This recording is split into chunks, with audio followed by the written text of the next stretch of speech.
Super Smash September!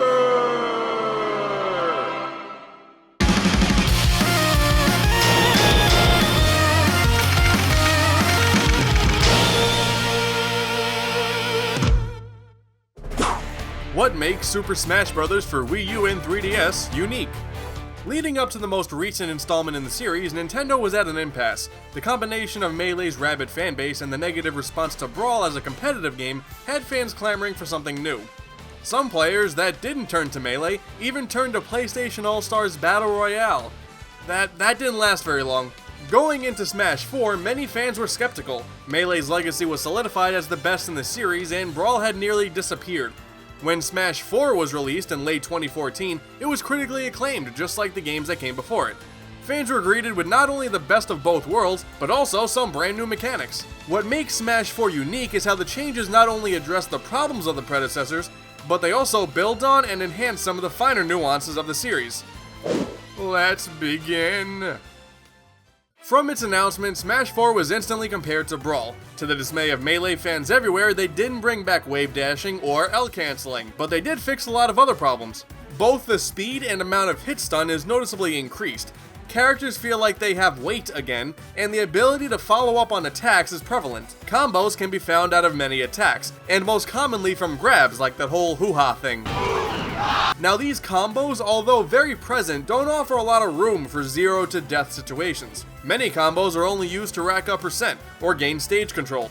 Most kill combos are primarily 50-50 situations. This begins to hybrid what Nintendo had intended with Brawl, and dealt with the complaints from fans. The neutral game mindset is still very important, but mistakes can't punish players as hard as in Melee or 64. It caters to both casual and competitive players and opens up the barrier to entry. Even teching is easier in this one. When these aspects are made easier, it would normally water down the competitive scene, but because some of these abilities are easy to do, it makes the competition all about thinking ahead.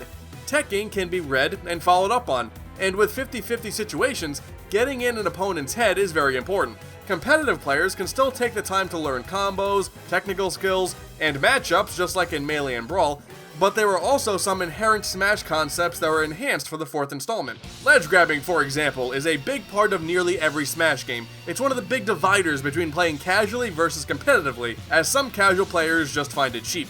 Although it was generally considered a house rule, Nintendo and Namco Bandai decided to fix it. Now, more than one player can occupy the same ledge, but whoever gets there first is forced to jump off at an easy-to-punish angle. This allows casual players more chance to recover, and competitive players a new spin on how to handle offstage combat. Another new twist was on percentages. Commonly found in high-level Smash play, players knew at what percent an attack would kill an opponent or when a combo would stop working. This was mixed up with the addition of the rage system. The more damage the player has, the more knockback they give.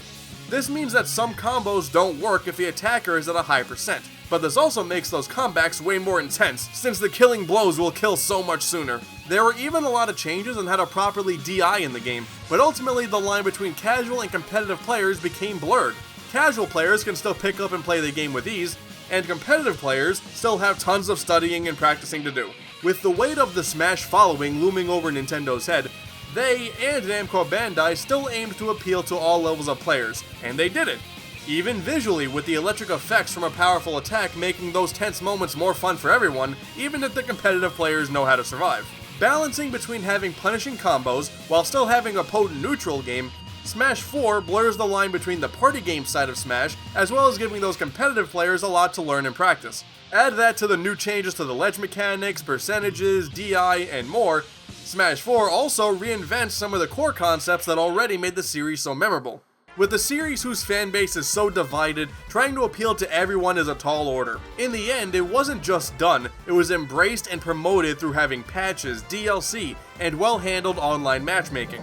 Smash 4 doesn't just solve the problems that Brawl had, it managed to become its own game through these changes. And that is what makes Super Smash Bros. For Wii U and 3DS unique.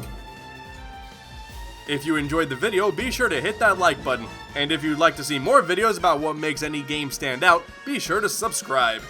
And if you want to hear more of my dumb voice, and really why wouldn't you, you could jump to my channel. I make funny videos about random video games like everybody else on the internet. Thanks for watching, and here's hoping Super Smash September makes it well into November. I mean, it's already October and we're still calling it Smash September, but I get it, alliteration, it works.